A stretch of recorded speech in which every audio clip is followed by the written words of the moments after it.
네, 국어 의문론 5주 3차 시 영상 강의를 시작하도록 하겠습니다. 이번 3차 시에서는 5.2 음소 설정의 방법, 정말로 본론으로 이제 들어가기 시작하는 것 같아요. 교재 책은 86쪽을 보시면 되고, 강의 자료 4쪽 연속해서 살펴보도록 하겠습니다. 국어 의문론의 가장 중요한 첫 번째 그 연구 대상이 되어야 하는 것이 음소 목록을 확인하는 것이라고 거듭 이야기했고, 음소 목록을 확인하기 위해서는 해당 언어에서 특정의 개별 언어에서 음소를 설정하는, 즉 음소를 설정하기 위해서는 음소를 분석해야 되는 거죠. 그러한 방법 혹은 기준이라고 하는 것이 필요하게 됩니다. 그래서 이번 차시에는 그러한 음소 설정을 하는 목록을 확인하기 위한 설정을 하는 그런 방법에 대해서 배우게 될 텐데, 음소 설정의 방법은 크게 외적 접근 방법과 내적 접근 방법, 외적 접근 방법과 내적 접근 방법이라고 하는 것이 있는데요. 이번 차시에는 이제 그 외적 접근 방법에 해당하는 최소 대립상, 그 다음에 상보적 분포, 그리고 음성적 유사성 세 가지를 배워보도록 하겠습니다. 아마 이번 주는 그래서 내적 접근 방법이 이제 변별적 자질 얘기고 전혀 다른 이야기로 넘어가기 때문에 이번 주는 3차 시에서 조금 길어지더라도 3차 시에서 그 영상을 마무리할까 합니다. 네, 일단 4쪽 강의 자료를, 이클래스 강의 자료를 보시면 의문론 연구 목적의 제1차 과제인 음소 목록을 확인하기 위해서 개별 언어마다 의미 변별의 기능을 하는 음소를 분석하여 설정하는 방법이 필요한데, 이 방법에는 외적 접근 방법과 내적 접근 방법이 있고, 외적 파란색 부분이죠. 외적 접근 방법은 음소로서의 기능성을 확인받아야 하는 음성들의 출현 환경이나 조건을 통해 음소를 분석하는 방법이에요. 그러니까 외적 조건이기 때문에 이제 최소 대립상, 상보적 분포, 음성적 유사성처럼 음소가 외현되어서 나타나는 음소의 출현 환경이라든지 분포 조건이라든지 이런 것들을 기준으로 음소를 설정하게 되는 것이고, 반면 내적 접근 방법은 음성들이 조음적인 혹은 음향적인 특징을 통해 음소를 분석하는 방법입니다. 이제 이것이 이제 변별적 자질과 관련되는 것인데, 이번 주에는 이 내적 접근 방법까지는 들어가지 않게 됩니다. 네. 그래서 강의 자료 계속 같은 얘기이기 때문에 살펴보도록 하고요. 네네네네. 요거를 놓치면 안 되는데, 우리 그 교재에 책의 86쪽, 책 86쪽에 그 5.2.1 외적 접근 방법 바로 위쪽에 보면 이기문 외 해서 외적 접근 방법은 음소를 더 이상 쪼갤 수 없는 최소의 계기적 단위로 정의하는 입장이고, 반면 내적 접근 방법은 음소를 동시적으로 실현되는 변별적 자질들의 묶음으로 정의하는 입장이다. 사실 지금 우리가 변별적 자질을 안 배웠기 때문에 이게 어떤 개념인지 막연할 수가 있는데요. 그래서 중요한 것은 successive 하다라는 말과 simultaneous 하다라는 말을 구별하고 있어야 합니다. 사실 여러분들은 이걸 이미 아는데요. 계기적이라는 말은 우리가 앞에서 linear라는 말을, 선조적이다라는 말을 배웠던 걸 기억을 할 거예요. 그러니까 계기적이라는 말은 하나가 일어나면 연속해서 나타나는 그런 상황을 계기적이라고 하죠. 뭐 예를 들면 A가 B를 밀고 B가 C를 미는 이런 것이 이제 계기적인 상황이라면, simultaneous하다, 동시적이라는 건 한꺼번에 다 같이 A, B, C의 사건이든 A, B, C가 동시에 함께 일어나는 겁니다. 그럼 여러분들이 아마 떠오르는 것은 초분절음은 동시에 맞습니다. 초분절음은 동시적 구현 방식이죠. 상대적으로 분절음들이 시간 차순에 따라서 선조적으로 나열되는 것은 계기적이라고 할 수가 있어요. 분절음들은 가, 나, 다라 계기적으로 연결이 되죠. 이 분절음들이 음소잖아요. 즉 음소 차원에서 선조적으로 연결되는 것은 계기적이고, 이렇게 보면 음소는 음운론의 최소 단위가 됩니다. 그런데 그런데 음소보다 더 분석될 수 있는 단위가 있다라고 보는 것이 바로 음소보다 더 작은 단위다라고 보는 것이 바로 변별적 자질인데, 이 변별적 자질은 계기적이지 않고 동시적이에요. 이거는 이제 나중에 이제 다음 주에 배워보도록 하고, 이러한 개념적 차이가 있다는 것을 일단 기억을 하고요. 그래서 중요한 것은 변별적 자질은 음소보다 더 작은 단위다. 그래서 자질의 묶음이 음소를 구현한다. 뭐 이 정도로 일단 기억을 하고, 요거는 잠깐 궁금하더라도 참고 넘어가도록 하죠.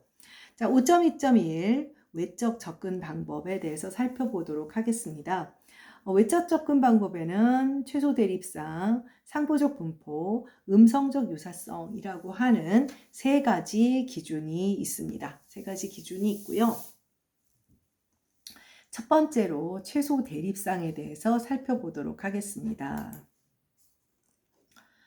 책은 87쪽으로 넘어갑니다. 책은 87쪽으로 넘어가고요.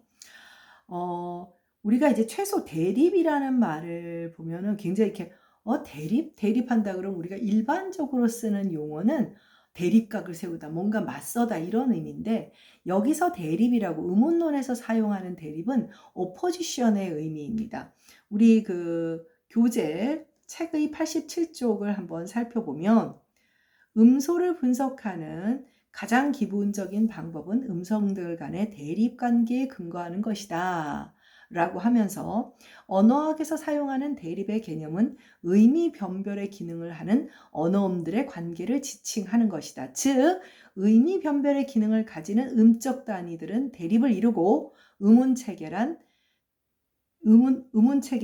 다름 아닌 의문론적 대립의 총체를 말한다는 거예요. 그러니까 간단히 말하면 불불풀은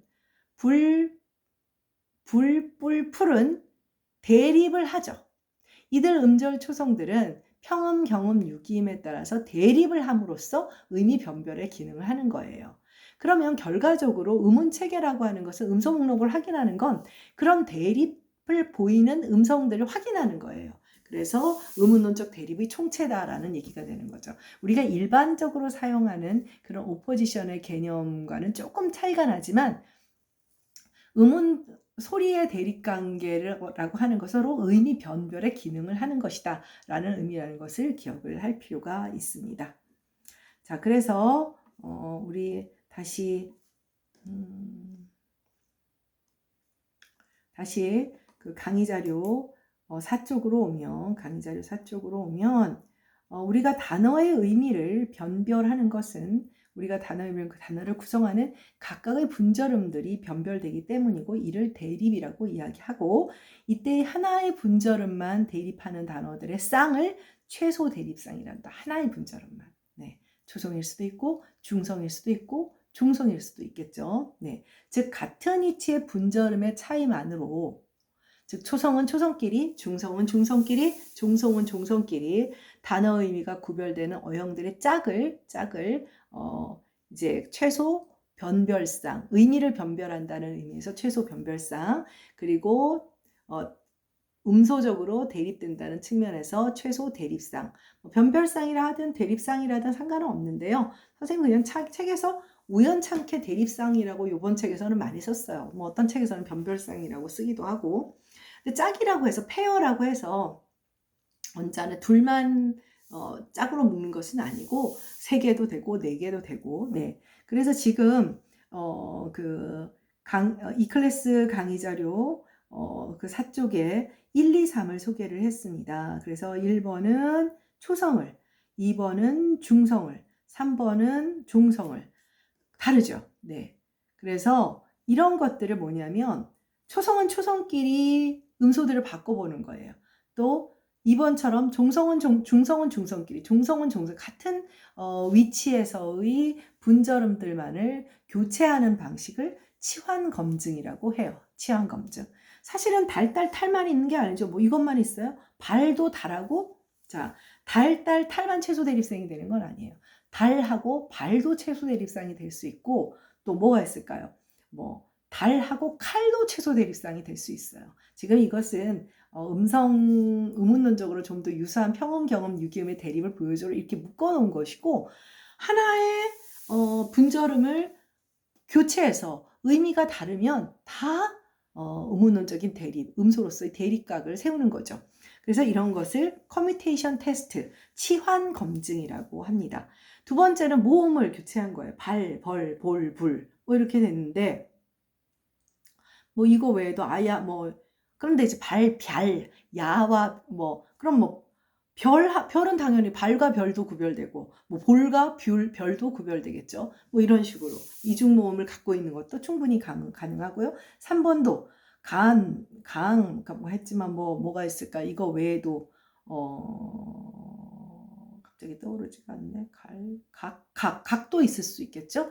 네, 그래서 얼마든지 한 분절음을 교체했을 때 치안 검증 테스트를 했을 때 의미가 달라지면 그것들이 모두 최소 대립상이 되고 그 최소 대립상을 형성하는 것들은 모조리 다 음소가 되는 것이죠. 따라서 이런 치안 검증 테스트를 통해서 1번 같은 경우는 평음의 치조폐쇄음과 경음의 치조폐쇄음, 유기음의 치조폐쇄음을 한국어의 음소 목록식으로 설정할 수 있고 음소로 설정할 수 있고 2번에서는 아, 오, 우를 모음의 음소 목록으로 그 다음에 간감, 갓강에서는 종성이 실현돼도 얘는 자음 음소 목록이죠. 네, 이렇게 치안 검증을 통해서 확인을 할 수 있게 됩니다. 이런 것을 최소 대립상 그리고 최소 변별상이라고 합니다.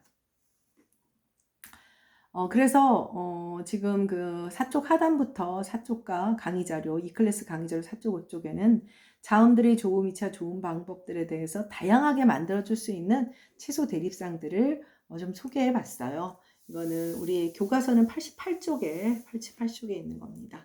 그래서 뭐 불, 뿔, 풀, 달, 딸, 탈, 기, 끼, 키, 지다, 이건 용언어간이죠. 지다, 찌다, 치다, 뭐 살, 쌀, 손, 혼, 말, 날, 가누다, 가루. 이 경우에는 용언어간과 체언어간도 얼마든지 최소 대립상이 돼요. 왜냐? 의문론의 차원에서 문법 범주는 아무 의미가 없거든요. 네, 이런 식으로 되는 것이고, 뭐 사망과 사랑, 뭐 반, 방, 발 이런 식으로 치환 검증을 통해서 최소 대립상들이 만들어지는 것을 여러분들이 확인을 할 수가 있습니다.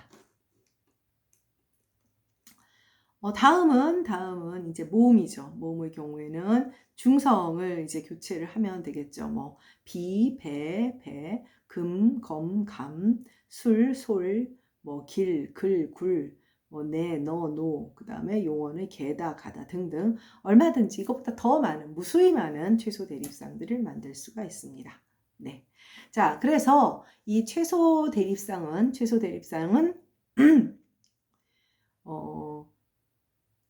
치환 검증을 통해서 동일한 그 분절음의 음소 위치에서 실현되는 것들 각각이 이제 의문론적 대립을 보이는 음소가 되는 거죠. 이러한 최소 대립상에 근거하여 음소를 설정하는 이런 의견을 내놓은, 이런 이론을 내놓은 학파가 있어요. 이 학파는 체코의 수도인 프라그, 지금은 프라하라고 부르지만 슬라브어로 부르면 프라그거든요. Prague. 프라그 학파에서 그러니까 유럽의 구조주의의 본산이라고 할 수 있는 프라그 학파예요. 유럽 구조주의의 입장에서 나온 개념입니다. 그러니까 유럽의 구조주의라고 하는 것은 기본적으로 유럽어들은 뭐 우리가 지난번에 계통적으로도 뭐 유럽어들은 이제 유럽 어족이라고 해서 굉장히 가깝거든요. 그래서 여러분들 뭐 유럽 사람들은 보면 뭐 왕족들도 막 서로 결혼을 하고 또 지금 현대 사회에서도 뭐 우리 할아버지는 아일랜드계다 뭐 엄마는 체코 사람 아빠는 루마니아 사람 지금 우리랑 동아시아권이나 아시아권은 사실 그런 식으로 굉장히 자유로운 그런 어떤 교류가 없죠. 그래서 사실은 유럽어들은 언어적으로 굉장히 가까워요. 굉장히 가까운데 이제 그 20세기 초부터 이제 스트럭처리즘, 구조주의라고 하는 것이 이제 등장을 하게 됩니다. 구조주의는 사실 언어의 분석에서부터 비롯되게 되었는데 유럽의 구조주의가 있고 미국의 구조주의가 있어요. 미국의 구조주의는 이제 우리가 다음에 바로 배우게 될 상보적 분포와 관련이 있는데, 유럽의 구조주의는 언어 분석이 이제 구조주의가 언어 분석에서 시작되었으니까 유럽의 구조주의는 기본적으로 구조 분석을 하는 대상 언어들이 기지의 언어 그러니까 이 표현도 되게 이상한 한자인데 known language, 알려진 언어. 기지라는 말은 이미 알려진이라는 한자어예요. 이미 알려져 있는 언어. 방금 말했죠. 서로 언어들에 대해서 너무 많이 알고 기본적으로 뭐 2, 3개 국어들은 할 수 있고 뭐 혈통적으로도 너무 가까우니까 이미 알고 있는 언어들의 구조 분석을 한 거예요. 이미 알고 있는 언어들의 구조 분석을 하니까 이 최소 대립상도 기본적으로 음소 분석이 사실은 이미 알고 있는 언어라는 건 무슨 뜻이죠? 프라가 학파에서 구조 분석을 할 때 사실 음소 목록은 이미 나와 있어요. 음소 목록은 이미 나와 있는데 이 나와 있는 음소들이 왜 음소냐라는 것을 검증하기 위해서 이미 그들이 알고 있는 단어들을 사용한 거죠.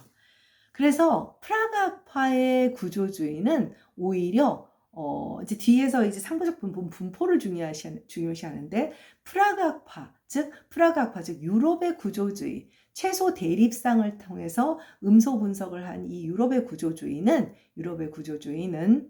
기본적으로 음소의 기능에 굉장히 초점을 두고 이론적인 접근을 했습니다. 뭐 이걸 더 거창하게 얘기하기에는 또 너무 얘기가 장황해지기 때문에 우리가 지금 배우는 음소 설정의 기준들이 하나의 학파에서 나온 이야기가 아니다. 오랜 세월을 두고 다양한 학파에서 나왔던 견해들이 모두 소개되고 있는 것이다 라는 것을 이제 여러분들한테 교재에도 없어요. 교재에서도 이런 얘기는 안 했기 때문에 여러분들한테 좀 소개를 하고 있는 것입니다. 교과서 89쪽으로 가겠습니다. 교과서 89쪽 5점, 2점, 1.2 상보적 분포와 변이음이고요.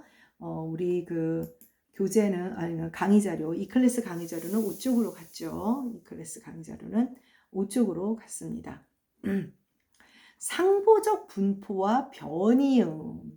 네, 여기는 상보적 분포라는 말과 변이음이라는 말이 나왔고 이것이 최소 대립상과는 다른 미국 구조주의 조금 이제 이 상보적 분포 다 설명한 다음에 얘기를 할 텐데요. 미국 구조주의에 근거를 두고 있는 음소 설정의 기준입니다. 최소 대립상은 동일한 분포 위치에 실현되어 이제 대립관계를 이루면 이제 음소로 설정을 했다면 동일한 위치에, 자, 5쪽 볼까요? 이 클래스 강의자료 5쪽. 동일한 위치에 동시 분포하지 않고 서로 배타적인 분포를 보여주는 음성들이 있어요. 배타적 분포라고 하는 것은 뭐냐면, 간단히 말하면, 자, 여러분들, 선생님 지금 그 집에서 강의를 찍고 있어요. 그러면 선생님은 집에 있을 때 학교에 있지 않겠죠. 그쵸? 만약에 선생님이 학교에 있다면 집에 있지 않겠죠. 이런 것을 배타적 분포라고 합니다. 그리고 다른 말로는 뒤에도 나오겠지만 상보적 분포라고 돼요. 그럼 배타적이라는 말과 상보적이라는 말이 굉장히 좀 달라 보이지만 베타적인 건 내가 여기 있을 때 저쪽에 있지 않다라는 의미가 되고 상보적 분포는 뭐냐면 A에 있을 때랑 B에 있을 때 A의 분포와 B의 분포를 합해보니까 집에 있는 김경아, 밤에는 김경아가 집에 있더라. 낮에는 김경아가 학교에 있더라. 그 두 개를 합해보면 하나의 김경아의 분포를 확인할 수 있다는 것이죠. 네, 그러니까 상호 보완적이다 해서 상보적 분포다라고 이야기를 하게 됩니다. 네, 그래서 동일한 위치에 동시 분포하지 않고 서로 배타적인 분포를 보여주는 음성들이 있다. 그래서 한 예를 들어서 한국어 양순 폐쇄음들이 실현되는 분포 양상을 이제 표로 제시해 놓은 거죠. 네. 자, 여기 일단 딱 보니까 배타적 분포, exclusive distribution이라는 게 뭔지 알 수 있을 거예요. 자, 기본적으로 이 지금 표에 겹쳐지지 않게 실현되고 있음을 여러분들이 확인을 할 수가 있을 거예요. 자, 바다라는 네네네, 미안합니다. 바다라는 단어, 바다라는 단어에서는 지금 이제 각괄호 안에 들었으니까 이제 음성 차원이에요. 바다라는 단어에서 어두의 음절 초성이죠. 어두는 단어의 첫머리, 어두 단어의 첫머리에서는 자, 바다. 자, 음성 기호를 보세요. 이 소리는 뭐죠? 외파음이죠. 무성의 평음의 외파음이에요. 자, 그런데 가방 할 때는 비어두의 유성음 사이예요. 모음과 모음 사이죠. 모음과 모음 사이에서는 유성음으로 실현이 되고 있어요. 반면에 집과 같은 어말, 즉 음절말, 종성이치에서는 우리가 모두 다 아는 물론 무성음이기는 하지만 불파음으로 실현이 되고 있어요. 자, 그런데 봤더니 음절 초성일 때도 어두냐 비어두냐, 즉 유성음 사이냐의 차이가 있고, 음절 조성일 때 환경에 따라 분포하는 그 소리의 위치, 즉 분포 위치에 따라 음성적인 차이가 난다라는 거죠. 근데 우리는 보면 이미 다 비읍이라고 하는 문자로 다 표기해 놨어요. 비읍이란 문자 음소 문자잖아요. 그럼 우리는 음소로서는 하나라는 거예요. 음소로서 하나니까 여러분들 지금까지 살면서 이것을 비읍 표기로 똑같이 쓰는데 아무런 혼란을 느끼지 않은 것이죠. 음원은 수업 이전에 혹은 국어 중고등학교 국어 시간에 구체적인 설명을 듣기 이전에 바다의 이 첫소리, 그 다음 가방의 이 어중의 이 음절 초성, 집의 음절 발음 서로 다른 소리야. 그런데 세종은 왜 같은 문자를 썼을까? 이런 생각을 해본 적은 없잖아요. 네. 그렇기 때문에 이러한 베타적 분포를 보이는 것을 모두 합하면 상보적 분포를 보여서 하나의 음소, 양순 폐쇄음으로 음소로 설정할 수 있다는 것을 우리가 확인할 수 있다는 거죠. 네, 그래서 즉 이클래스 강의조로 오쪽 하단입니다. 오쪽 하단입니다. 즉 음성들이 서로 다른 위치에서 베타적으로 실현된다는 의미로 이들 세 음성을 모두 모아놓고 보면 음소 문자인 한글 자모 비읍에 해당하고, 결과적으로 한국어 화자들이 이 세 음성 모두를 음소 양순 폐쇄음으로 인식한다는 의미고, 결과적으로 이 세 음성은 모두 합해보면 하나의 음소가 된다라는 얘기죠. 네, 그래서 이클래스 강의 자료 6쪽으로 넘어가겠습니다. 이클래스 강의 자료 6쪽이고요. 그 다음에 우리 교과서 책은 90쪽으로 넘어갔습니다. 그래서 여러분들 그림으로 도식화 해보면 음소, 양순, 폐쇄음은 어두 위치에서는 무성의 외파음으로, 그 다음에 어중의 유성적 환경에서는 유성의 폐쇄음으로, 그 다음에 종성 음절 발음에서는 무성의 불파음으로 이렇게 실현이 되고, 이 서로 다른 위치에서의 음성들을 모두 합하면 하나의 음소가 된다. 자, 그래서 위의 그림을 통해서 빨간색 글씨가 보이죠? 세 음성이 상호 보완하여 하나의 음소를 완성하는 것이기 때문에 이때 상보적 분포를 보인다. complementary distribution을 보인다 라고 얘기를 하는 거죠. 상보적 분포를 보이는 음소들은 대립적 관계를 절대로 형성할 수 없겠죠. 사실 인식적 실제를 갖고 있지 않아요. 여러분들, 우리는 유성과 무성을 변별하지 못하잖아요. 그래서 음소적 대립관계를 형성할 수 없기 때문에 이 음성들은 최소 대립상을 가질 수 없게 되는 것이죠. 네. 자, 이처럼 음성들이 서로 상보적인 분포를 가질 경우 이들을 한 음소로 처리하는 것이 이제 원칙이고, 그러면 이 음성들을 상보적 분포를 보이는 이 음성들을 뭐라 하느냐? 한 음소의 변이음, 알로포운이라고 하는 거예요. 변이음이라고도 하고 이음이라고도 해요. 선생님이 이제 국어 음문론을 배울 때는 이음이라고 많이 했는데, 요즘은 교재들이 대학 교재들이 대부분 변이음이라는 용어를 많이 쓰는 것으로 보여요. 그래서 알로폰, 그러니까 지금 이 음성들, 상보적 분포를 보이는 음성들은 단순한 포운이 아니라 그냥 포운이 아니라 한 음소에 속하기 때문에 알로포운이라고 불러요. 알로포운. 그러니까 그냥 phone이 아니라 알로폰. 네. 이음과 변이음과 음소를 표기상으로 구별하기 위해서 뭐 어쨌든 변이음도 음성이니까 가까로, 음소는 사선 안에 표기하는 것은 동일합니다. 네, 상보적 분포를 보이는 상보적 분포를 보이는 변이음들을 조건 변이음이라고 해요. 왜 조건 변이음이라고 하냐면 다른 말로 결합 변이음, contextual 혹은 combinatory variant라고 하는 이유가 있어요. variant라고도 해요. variant, 알로폰이라는 말이 더 정확하지만 왜 조건 변이음, 결합 변이냐면 앞뒤 맥락이 있죠. 그러니까 어두에 오느냐, 뭐 앞뒤에 유성음이 오느냐, 아니면 음절 말이냐, 어떤 그런 분절음들의 결합 조건과 관련이 있기 때문에, 조건과 관련이 있기 때문에 조건 변이음 혹은 결합 변이음이라고 불러요. 이는 음성들이 환경에 따라 서로 결합하면서 실현되기 때문이고, 반대로 이러한 조건과 이런 조건이 전혀 없는 변이음도 있어요. 이런 것을 자유 변이음, 프리베리언트라고 하는데, 자유 변이음은 뭐냐면 그렇다고 최소 대립상이라고 말을 할 수는 없어요. 왜냐하면 영어 단어의 economics, economics처럼 음절초에서 에로도 발음되고 이로도 발음되고, 이거는 그렇다고 의미를 변별하지는 않잖아요. 왜 최소 대립상이 못 되느냐? 이코노믹이라고 해도 에코노미라고 해도 되지만 의미 변별은 안 해요. 이런 것을 자유변임이라고 할 수 있는 거예요. 그러니까 동일 분포 위치에 치환되는 최소 대립상이 아니에요. 그걸 헷갈려서는 안 되고요. 그리고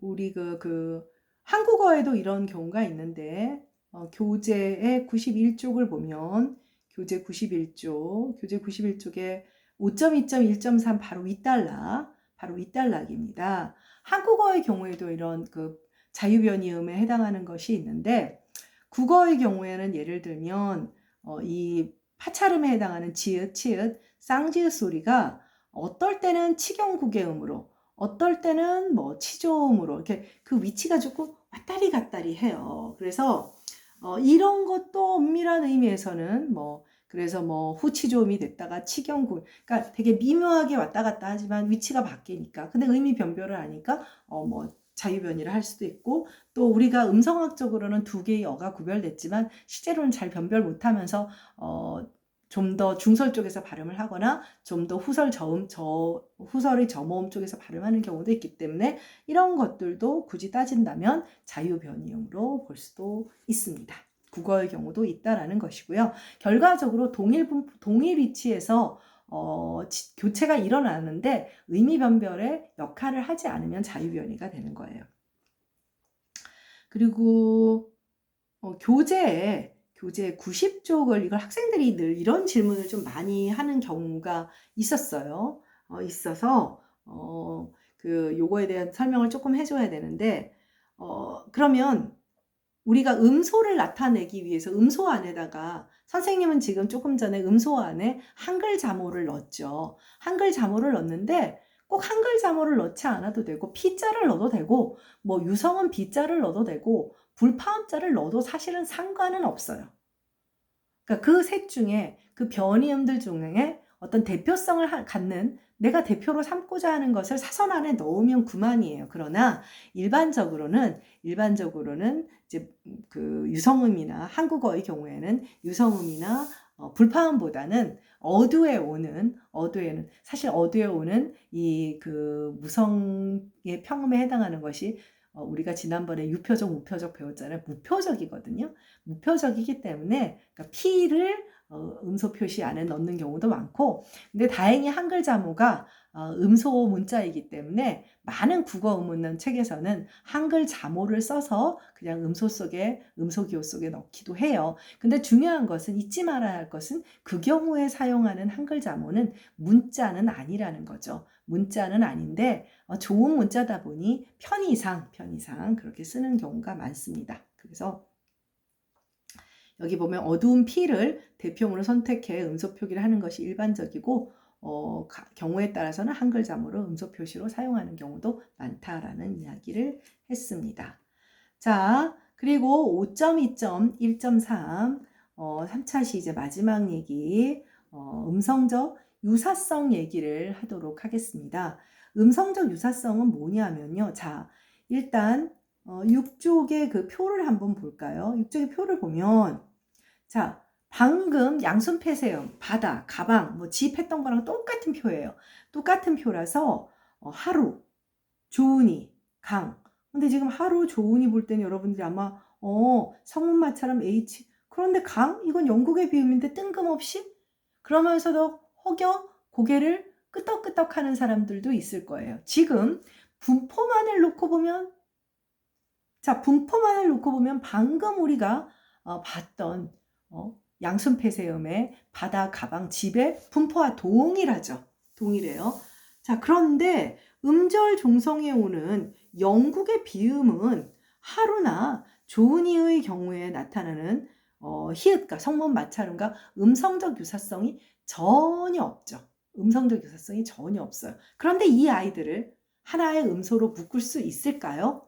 묶을 수 없겠죠. 왜? 음성적으로 유사하지 않기 때문에 직관적으로 이들을 하나의 음소로 묶을 수는 없어요.